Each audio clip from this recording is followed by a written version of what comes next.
Once in the ancient lands of India, there lived a wise and serene Buddha named Suryaketu, whose light of wisdom illuminated the hearts of all who sought his guidance. In a small village nestled between the whispering forests and the gently flowing rivers, there was a young man named Aravinda, whose heart was heavy with the weight of the world's judgments and expectations. Aravinda, a potter by trade, crafted vessels of exquisite beauty. Yet he found no joy in his creations. For every pot he shaped and every vase he painted, he looked not within for satisfaction, but outward for approval. The villagers' praises were his joy, and their criticisms his despair. So tethered was his happiness to the opinions of others that he lived in constant fear of judgment, a prisoner within his own mind.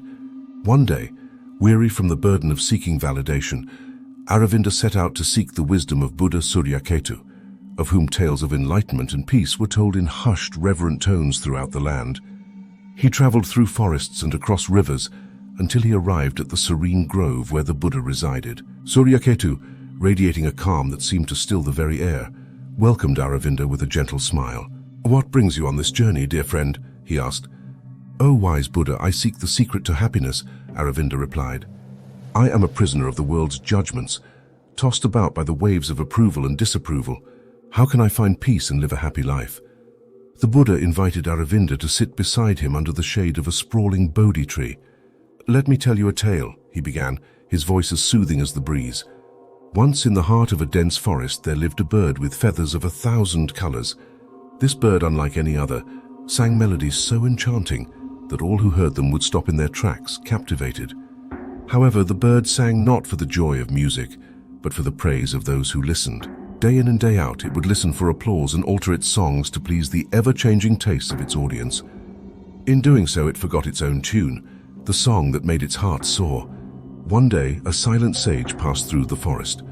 The bird, eager for a new admirer, sang its most elaborate melodies, but the sage walked on, undisturbed and serene. Confused and curious, the bird flew down and asked the sage, "Do you not enjoy my songs? Why do you not praise me like the others?" The sage looked at the bird with eyes full of kindness and said, "Your songs are indeed beautiful, but why do you sing for the ears of others? Sing for yourself for the joy of music, and you will find a happiness that no praise or criticism can touch."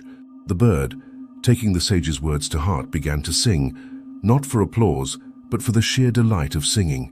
It rediscovered its own melody, the song that resonated with its soul. And in doing so, it found a joy and freedom it had never known.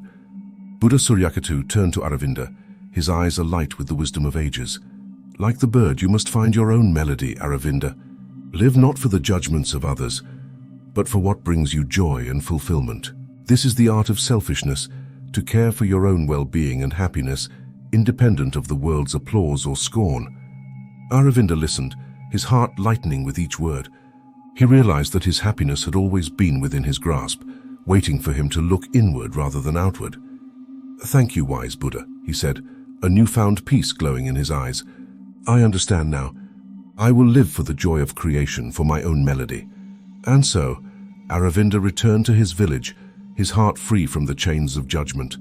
He crafted pots and vases as he had never done before, each a reflection of his inner joy and peace. The villagers noticed a change in his creations, now vibrant with the colors of his soul. Aravinda had learned the art of selfishness, not by neglecting the needs of others, but by understanding that true happiness and peace come from living authentically, guided by one's own values and joy. And in this way he lived a happy life, his light shining brightly, a beacon for all who sought the path to true contentment.